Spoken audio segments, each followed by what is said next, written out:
ছাত্র দলের আজকে হচ্ছে প্যানেল ঘোষণা করেছে।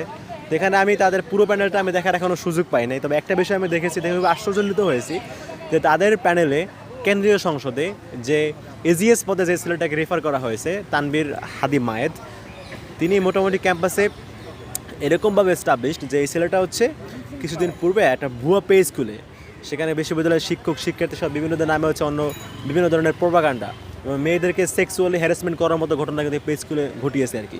এটা কিন্তু কিছুদিন আগে ক্যাম্পাসে মোটামুটি এক্সপোজড হয়েছিল, এটা নিয়ে নিউজও হয়েছে। আমি আপনাকে দেখাই, এই যে ইনকিলাবের নিউজ, এখানে শিরোনাম হচ্ছে ভুয়া পেজে ঢাবি প্রশাসন সহ অনেকের বিরুদ্ধে অপপ্রচার, এডমিন ঢাবি ছাত্রদল নেতা, এই তার ছবি সহ।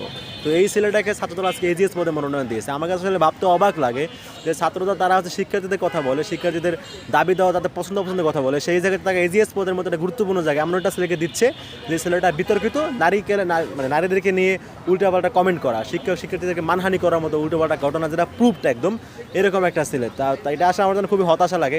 আমি ছাত্রদলকে বলবো আপনারা আরেকটু বিবেচনা করুন, আপনাদের একটা অনেক বড় একটা সংগঠন, অনেক নেতাকর্মী রয়েছে, আপনারা তাদেরকে চুজ করুন যাদেরকে শিক্ষার্থীরা চায়, যারা হচ্ছে জুলাইয়ের গণঅভ্যুত্থানে ফেসে তাদেরকে আপনারা নিয়ে আসুন, যারা শিক্ষার্থীদের কথা বলে তাদেরকে নিয়ে আসুন, যারা শিক্ষার্থীদের জন্য কাজ করতে পারবে তাদেরকে নিয়ে আসুন। এবং কোনো আদু ভাই বা হচ্ছে অনেক বয়স্ক বা হচ্ছে এই ধরনের যারা উল্টোপাল্টা পেজ খুলে মানুষদেরকে নিয়ে উল্টোপাল্টা বিতর্কিত মন্তব্য করে, মেয়েদেরকে হ্যারাস করে, এই ধরনের তো মানুষ আসলে কোনো প্রশ্নই আসে না, এটা বিবেচনা করা উচিত। নির্বাচনে আমার চুজ করা পদ হচ্ছে সমাজসেবা সম্পাদক। আমি আসন্ন ডাকসু নির্বাচন 2025-এ কেন্দ্রীয় সংসদে একজন সমাজসেবা সম্পাদক পদে নির্বাচন করব, প্রতিদ্বন্দ্বিতা করব। ইশতেহার বলতে আমি মোটামুটি ক্যাম্পাসে হচ্ছে ক্যাম্পাস লাইফের শুরু থেকে মোটামুটি ক্যাম্পাসে বিভিন্ন কাজকর্ম করার চেষ্টা করেছি। দেখেন, আমার ক্যাম্পাসে আসলে অনেক সমস্যা। ঢাকা বিশ্ববিদ্যালয় ক্যাম্পাস আসলে মানুষ যেভাবে মনে করে যে একটা আদর্শ ক্যাম্পাস হওয়ার কথা, প্রাচ্যের অক্সফোর্ড, এই যে একটা হাইপ, আদতে আসলে আমাদের ক্যাম্পাসটা একটা অন্তঃসার শূন্য। আসলে ক্যাম্পাসের শিক্ষার মান বলেন বা হচ্ছে আমাদের বসবাসের অবস্থা বলেন বা যে কোনো বিষয় বলেন, ক্যাম্পাসের পরিবেশ আদৌ আসলে শিক্ষার্থী বান্ধব না। এখানে অনেক ধরনের সমস্যা বিদ্যমান। এখানে এখনও হচ্ছে আমাদের শিক্ষার্থীরা আবাসন সংকটে ভোগে। এখানে অনেক জায়গায় হচ্ছে ফার্স্ট ইয়ার সেকেন্ড ইয়ারের ছেলেদের অনেক জায়গায় সিট পায় না। এখনও হচ্ছে এক রুমে 8 জন থাকতে হয়, যেখানে 4 জন থাকার কথা। আমাদের নারী শিক্ষার্থী বিশেষ করে সবচেয়ে বেশি আবাসন সংকটে ভোগ হচ্ছে আমাদের নারী শিক্ষার্থীরা আমাদের সংখ্যা প্রায় অর্ধেক, বাট অথচ তাদের জন্য মাত্র 5টা হল বরাদ্দ। তার মধ্যে কুইতমতি হলে খুবই বাজে অবস্থা, সেখানে হচ্ছে বর্ষা হলে পানি জমে যায়।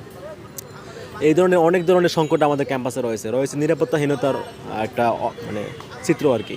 ক্যাম্পাসে অবাধে বহিরাগত ঢুকতেছে, ভবঘুরে পাগল ঢুকতেছে, কারো কোনো সিকিউরিটি নাই, পর্যাপ্ত লাইট নাই, সিসি ক্যামেরা নাই, নানা ধরনের সমস্যা। তো আমার কাছে মনে হয়েছে আসলে এই সমস্যাগুলো সমাধান করার জন্য কাজ করার সুযোগ আছে, এবং এই কাজগুলো করার জন্য সমাজসেবা সম্পাদক পদটা আমার কাছে মনে হয়েছে মোর প্রিফারেবল। আমি এখানে হচ্ছে আসলে যেহেতু আমার কাজ করার মানসিকতা আছে এবং আমি শিক্ষার্থীদের সাথে মোটামুটি এনগেজড শুরু থেকেই, ওই জায়গা থেকে আমার কাছে মনে হয়েছে আমি শিক্ষার্থীদের সাথে নিয়ে এই প্রশ্ন নির্বাচিত হলে দেখা যাচ্ছে আমি প্রশাসনকে সাথে নিয়ে অথবা প্রশাসনের উপর চাপ প্রয়োগ করার মাধ্যমে শিক্ষার্থীদের যে মৌলিক দাবি দেওয়াগুলো বিষয়গুলো সেগুলো আমি আদায় করে নিতে পারবো বলে মনে করি। মোট কথা হচ্ছে আমাদের ডাকসুটা নির্বাচন হচ্ছে অনেক দিন পরে ক্যাম্পাসে, তো শিক্ষার্থীদের মধ্যে একটা আবেগ ভালোবাসা ডাকসুর প্রতি আছে, যার জন্য ডাকসুটা হচ্ছে। সো এক্ষেত্রে ডাকসুর প্রতি নেগেটিভ প্রভাব পড়বে এমন কোনো কিছু শিক্ষার্থীরা এটা তারা হতে দিবে না আমি বলে মনে করি।